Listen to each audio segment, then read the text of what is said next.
You're most welcome to this talk. Now, this is not medical advice. Never start anything or stop anything or take any medications or vaccines or not take them based on what we say on this channel. This is for educational purposes only, but it is pretty mind-blowing stuff. We're going to be looking at this paper here.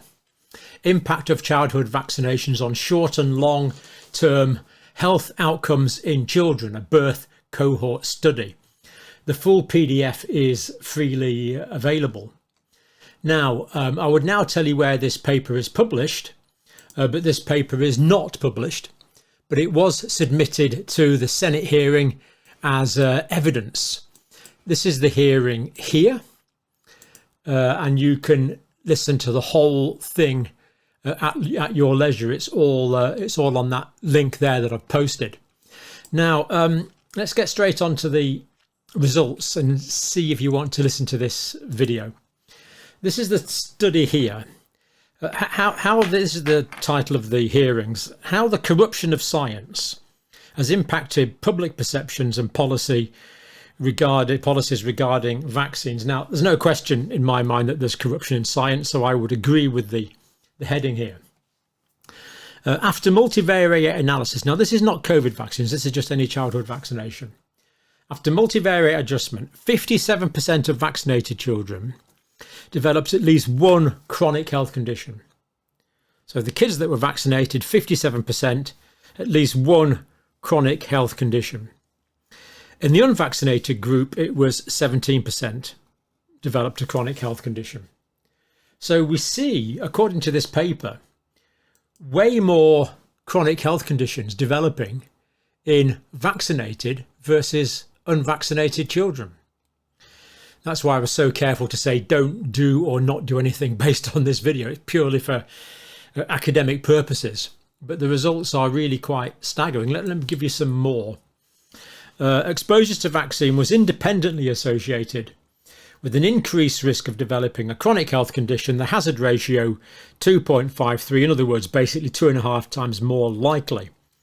And the researchers were 95% certain that the actual result was between 2.16 and 2.96. So they said 2.53, which seems, well, it is in the middle, isn't it? So there you go. This is chronic health conditions. Now, of course, this is telling us nothing about how these vaccines protect against the particular infection that they are giving the vaccine against. It tells us nothing about that. It's purely telling us that this vaccinated cohort, according to this unpublished study, but submitted to the Senate, that they get more long-term conditions. Strange this has not been published yet. I believe this came out in 2020. The results came out in 2020. I only heard about it yesterday when I was actually talking to Jimmy Dore about this. I actually hadn't heard about it. Unless you're following the US Senate hearings quite closely, you would probably miss this.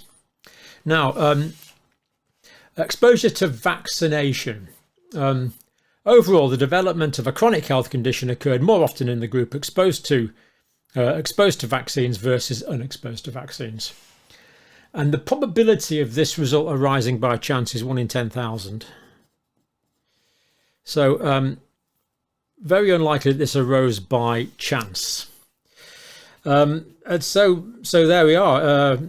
This is the risk ratio 2.48 more likely in the exposed group, that's the vaccinated group, than in the unvaccinated group. More to come, I'm afraid. This is the looking at independently association with an increased risk of, in other words, after the vaccine compared to the unvaccinated group. There were 4.25, 4.25 times more likely to be diagnosed with asthma in the 10-year follow-up. Again, confidence limits, 95% sure, was between 3.25 and 5.95. So over 4 times more likely to be diagnosed with asthma in the vaccination group. Autoimmune disease, nearly 5 times more likely to be diagnosed. Pretty wide distribution there of confidence. Atopic disease, that's basically likely to get allergies to various things. 3 times more likely to get it, hazard ratio 3. Eczema 1.3. I mean, if you like, you could call that like 303% more likely, or you could call that 479% more likely. It's just different ways of expressing the same thing. Neurodevelopmental disorder in the vaccinated group, 5.53 times more likely to get it. That included mental health, neurodevelopmental disorders, including developmental delay and speech disorders. Ear infections, over more than 6.5 times more likely to get ear infections. Chronic ear infections, over 5.5 times more likely to get those. Anaphylactic reactions, nearly 9 times more likely to get those. Asthma attacks and bronchospasm, 6.3 times more likely. That's the risk ratio, but it's basically the same, slightly different calculation. And there were no chronic health conditions associated with an increased risk in the unexposed group. So in all cases, what this is saying, in all cases, the exposed group, that is the vaccinated group, were more likely to be diagnosed with these long-term health conditions during a 10-year follow-up. This exposes a huge limitations, of course, in most studies that are done on this, where the follow-up is 30 days, which of course is laughable. You're not going to very unlikely to develop a chronic health condition in 30 days. But in 10 years, of course, as we've seen, chances are much, much higher. Statistical comparison could not be conducted for certain conditions such as diabetes and attention deficit hyperactivity disorder because there were no cases in the unexposed group. So the unexposed group didn't get any cases of diabetes or ADHD. So they didn't feel they could do a comparison. 10-year follow-up, the overall probability of being free from a chronic health condition at 10 years follow-up. So 43% in the group exposed to a vaccine, 83% in the unexposed group. Just show you a graphic of this actually that might make a bit more sense. So basically here we have the group that weren't vaccinated. So this is 10-year chronic disease free survival. So these are patients that are free of chronic diseases. So we see in the non-vaccinated group a much higher percentage were free of chronic diseases, whereas in the vaccinated group a much higher proportion got a chronic disease. And we can see that the difference gets greater with time. Makes you wonder what it would be like in a 15-year follow-up, but that's the 10-year follow-up as the difference between the two groups gets greater with time. Again, meaning the 30-day follow-up that these vaccine trials normally give is ridiculous, totally ridiculous. So the probability of being free of a chronic disease, 43% in the exposed group, 83% in the unexposed group. And of course you want to be have a high probability as possible of not developing a chronic disease. And again, chance 1 in 10,000 that arose by chance. So basically that result is phenomenally unlikely to arise by chance. A few more links there to YouTube videos about this. Now, where did this paper come from? Well, this is the site here, Committee on Homeland Security and Government Affairs. Now, it's a PDF, so it hasn't actually got a link. But if you just search Henry Ford vaccine study, you'll get it.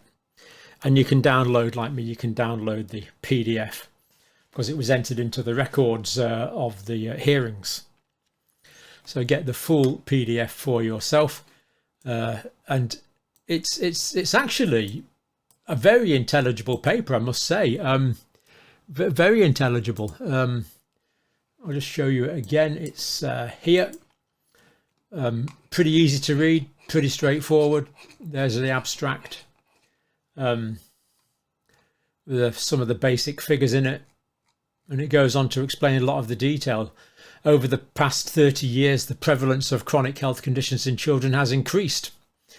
According to a 2011 study, approximately 43% of children in the United States, 32 million, have at least one of the 20 chronic health conditions assessed in the study.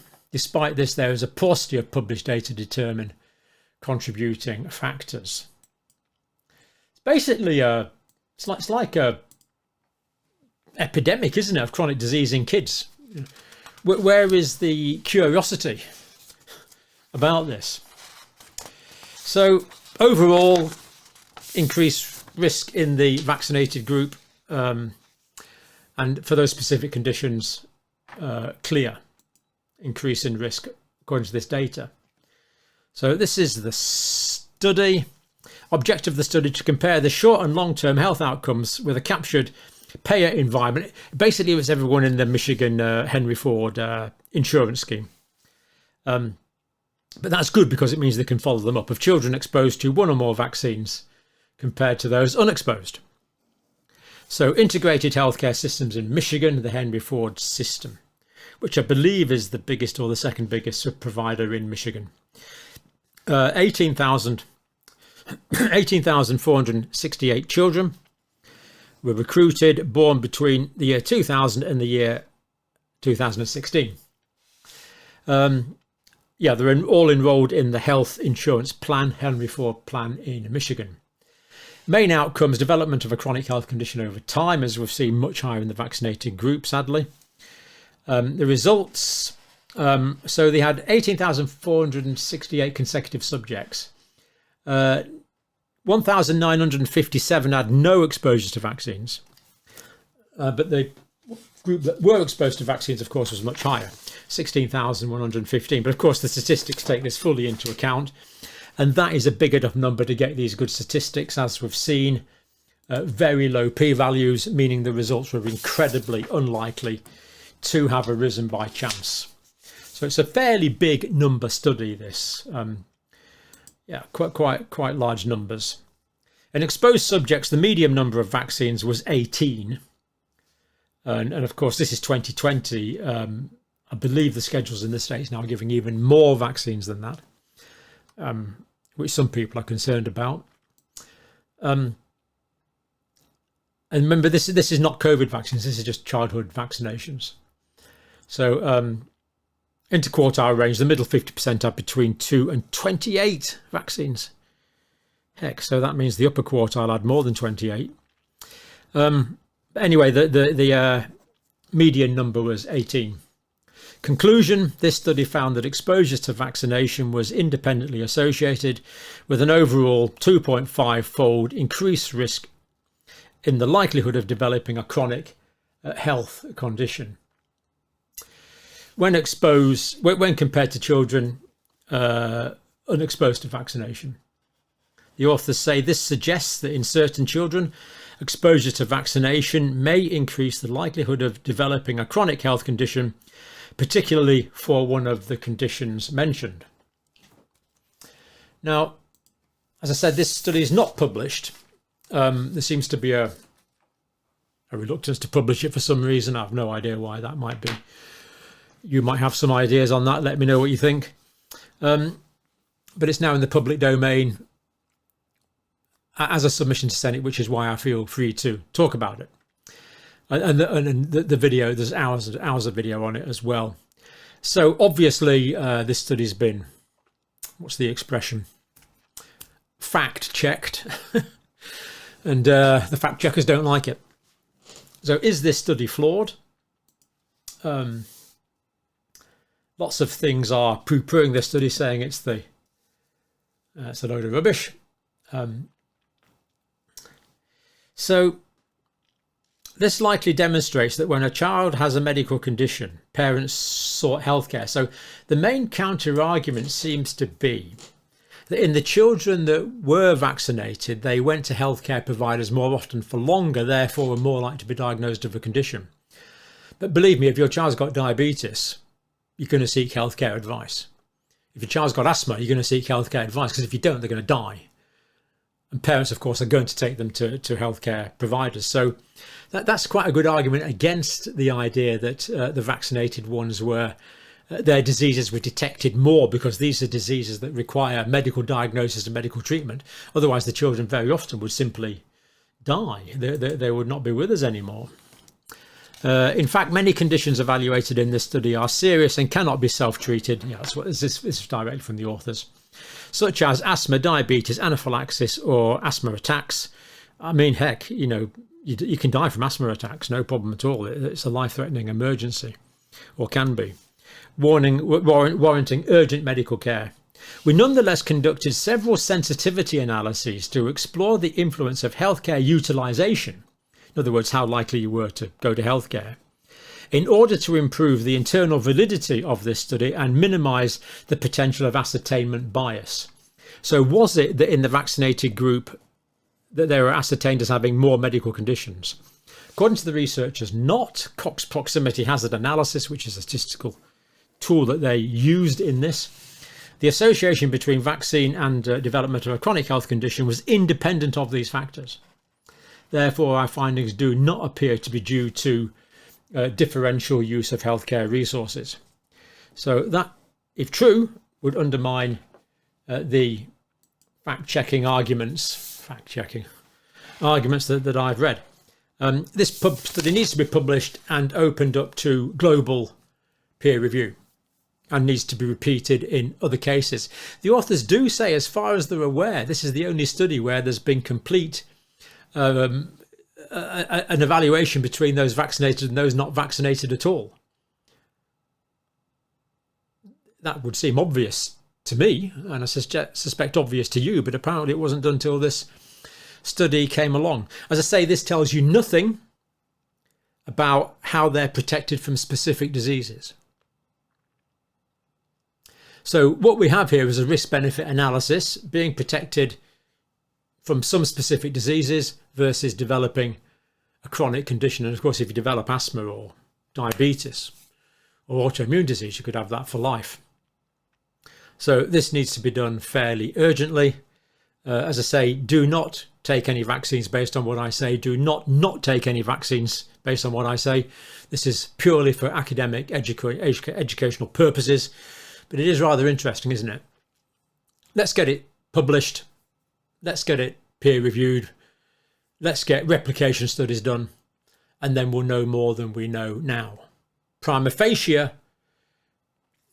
interpretation of this study is a great concern and questions really quite fundamentally a lot of things that are accepted as healthcare axioms.